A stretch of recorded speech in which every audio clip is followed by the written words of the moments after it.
ఆంజనేయం. ఏంటయ్యా నువ్వు?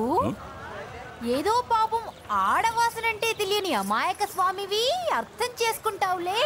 అంజిగాడికి నాకు కుదిరేస్తావులే అనుకుంటే వాణ్ణి పిచ్చోడిని చేసి నీ చుట్టూ తిప్పుకుంటావా? ఏంటి పెద్ద పోజు కొడుతున్నావు? ఏమనుకుంటున్నావయ్యా అసలు నువ్వు? పిచ్చిదానిలా కనబడుతున్నానా? వద్దు ఆడపులి అంటే అలా కాదు బాస్.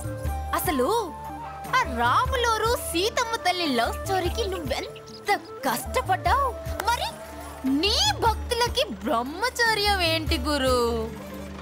అవును, నీకు మతి స్థిరంగానే ఉందా? ఆహా, అది అందుకని నిన్ను గోదాట్లో పడేస్తే నాకు గొడవ వదిలిపోద్ది. ఉండి నీ పంచ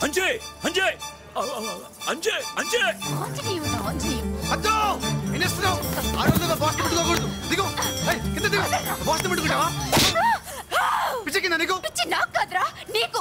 ఈ విగ్రహాన్ని గోదాట్లో పడేస్తే గానీ నీకు పిచ్చి వదలదు. మా బాస్ జోలికి వచ్చావంటే చంపేస్తాను. నీ బాస్ జోలికి రాకూడదు అనుకుంటే నన్ను పెళ్లి చేసుకో. ఎప్పుడే ఇక్కడే కుదరదు. ఆంజనేయ భక్తుడిని, బ్రహ్మచారిని. చేసుకోకపోతే చెరువులో దూకి చస్తా.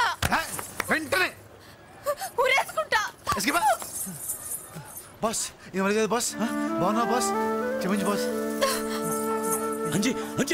అమ్మాయి ఊరేసుకు చచ్చిపోతుందేమోనయ్యా. చావని పాపం పెళ్లి చేసుకోవచ్చు కదా. పెళ్ళ నువ్వు కూడా. నీకు దేవుడి మీద నమ్మకం ఉందా? ఉంది. దేవుడు ఎప్పుడైనా తప్పు చేస్తాడా? అయ్యో, ఎందుకు చేస్తాడు? బ్రహ్మచర్యమే గొప్పదనుకుంటే ఆ దేవుడు ఆడవాళ్ళని ఎందుకు సృష్టిస్తాడు?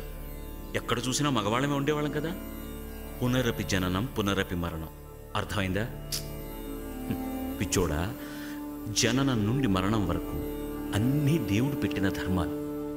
జననమే లేకపోతే మరణం ఎలా వస్తుంది?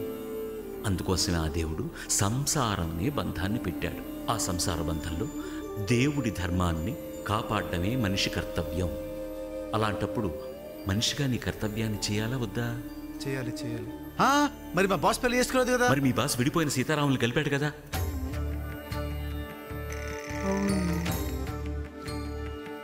భగవంతుడికి ఒక భక్తుడి ఎంత ముఖ్యమో, ఆ భక్తుడికి తోడు అంత ముఖ్యం, బంధము అంత ముఖ్యం. అర్థమైందా?